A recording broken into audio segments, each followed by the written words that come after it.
Climate change is one of the greatest con jobs ever. It'll start getting cooler. I wish science agreed with you. Well, I don't think science knows, actually. Is there climate change? Yeah. Will it go back like this? I mean, will it change back? Probably. That's what I think.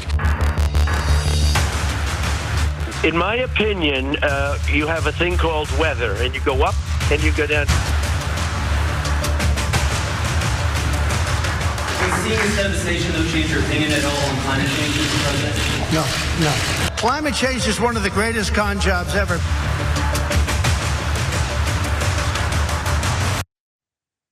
So in honor, I guess, of Earth Day, that's a lad put together against Donald Trump, put together by the Biden campaign, accompanying this tweet saying that he is a climate denier, which he enthusiastically does, even just within the confines of that ad.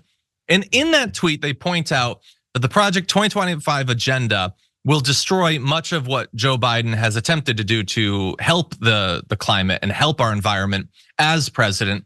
And I want to make sure, especially in the wake of Earth Day, that you understand what they're talking about there and how big the threat actually is. Because there are a lot of stakes in this presidential election, but the stakes for the environment are potentially, when you take a long enough view, the most significant ones.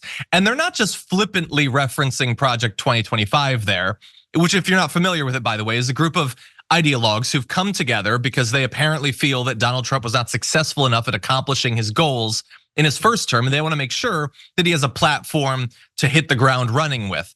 And they're saying they're going to integrate a lot of their work with the Trump campaign later this year. So take it seriously. Trump is trying to distance himself from that, or his campaign is at least, because it doesn't look good. That does not mean that they will not be influential in crafting what the White House will do in regards to the environment if he becomes president. And so you might be wondering, well, what does Project 2025 actually have to do when it comes to the environment? Well, it calls for loosening existing fuel economy standards, weakening the Endangered Species Act, expanding oil and gas drilling in the Arctic, eliminating appliance efficiency standards, and fast-tracking environmental approvals for natural gas infrastructure, as well as repealing the Inflation Reduction Act, which obviously put money into developing clean energy, and gutting the Infrastructure Investment and Jobs Act, which included provisions for decarbonizing our transportation systems, as well as disbanding various bureaucratic offices related to renewable energy and climate science.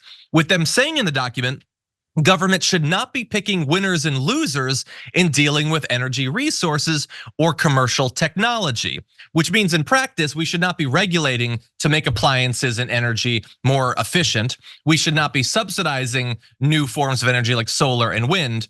Ask them like a tough question, perhaps, about whether we should continue to subsidize fossil fuel exploration. I have a feeling they'll be perfectly happy with the government picking winners and losers when it comes to that. But that's all looking forward. If you're new to American politics, if you didn't live through the first 4 years of Donald Trump as president, I will remind you that he rolled back more than 125 separate environmental policies just in the 4 years that he was president. And there are right-wingers who believe he didn't do enough to destroy our environment. So as we honor Earth Day this week, just bear in mind that the Earth is one of the big stakes in this year's election. And Brian, I'm curious about your thoughts about this. No, I'm a member of PETE. I'm the only person in it. It's the People for the Ethical Treatment of Earth, and I'm the only member. I'm looking for other members if anyone wants to join.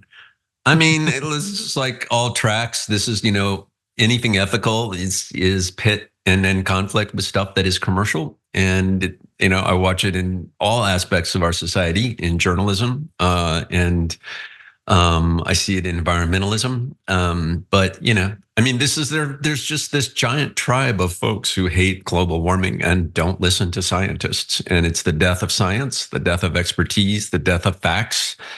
We're on this like weird descent into like madness where, I didn't rely on Trump for any medical advice during COVID. I'm not going to rely on Donald Trump for any scientific advice about the environment when I can see species going and dying every year. We're losing the planet. We're seeing fish swim in circles, and we're wondering why. Our water's too warm. Our oceans are too warm. The glaciers are melting. Miami is going to be underwater. We saw the Middle East, just a rainstorm that basically, flooded Dubai. We're cooking the planet, and all the scientists who have like any sense of like, credibility all agree. Like, that's why the stakes are high when we vote. I mean, honestly, like it's like if you don't, I always go back to that thing. If like you didn't like Hillary Clinton, at least you could have like voted for the possibility that the Supreme Court could have been something else. Or if you don't like, you gotta vote so that we can get environmental policies that are going to save the planet for your children. If you have kids or nieces or nephews, or if you've got grandkids, like they're gonna be around and they're gonna be walking blisters if we don't do something about it now.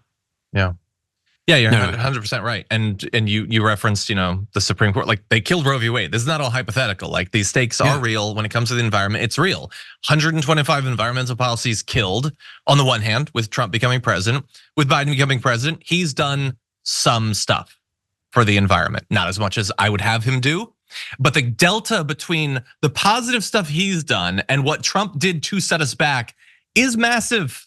It is massive. Look, Biden put yesterday another $7 billion towards like rooftop solar. Like, would I do more? Yes, 100% I would do more. But he at least accepts the science. Trump, President Dunning-Kruger, just like goes that, no, science doesn't know, they don't know. There's a lot that science doesn't know or doesn't exactly know the specifics of. But I think that they know this. I think that they're right about this one. And there's by the way, there's a saying in Georgia, by the way, John, if you don't like the weather, wait an hour. And but you can't buy into that ideology for eternity. Yeah. You know what I mean? Yeah. Yes, it is going to be cold and rainy for one moment. And then it's hot and sunny like this afternoon. But yeah, the weather changes, and that's the whole point. It changes, thankfully.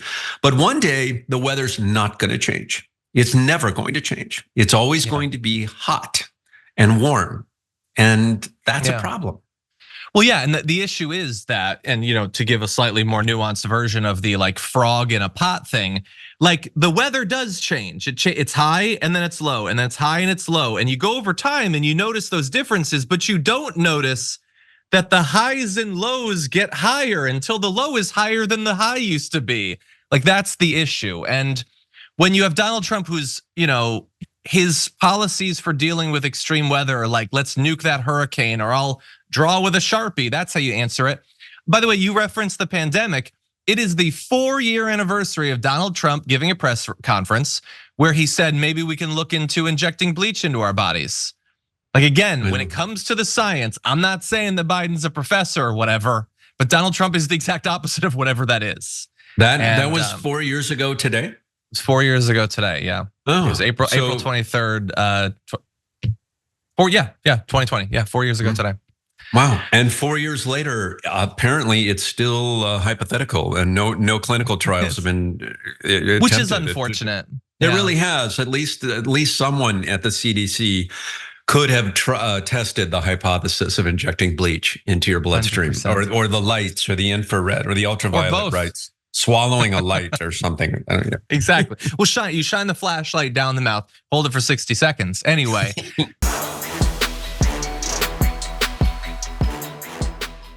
Members make a difference here at TYT. You help make the show happen, and we see you in the chat with your loyalty badge. Click the join button to become a member today.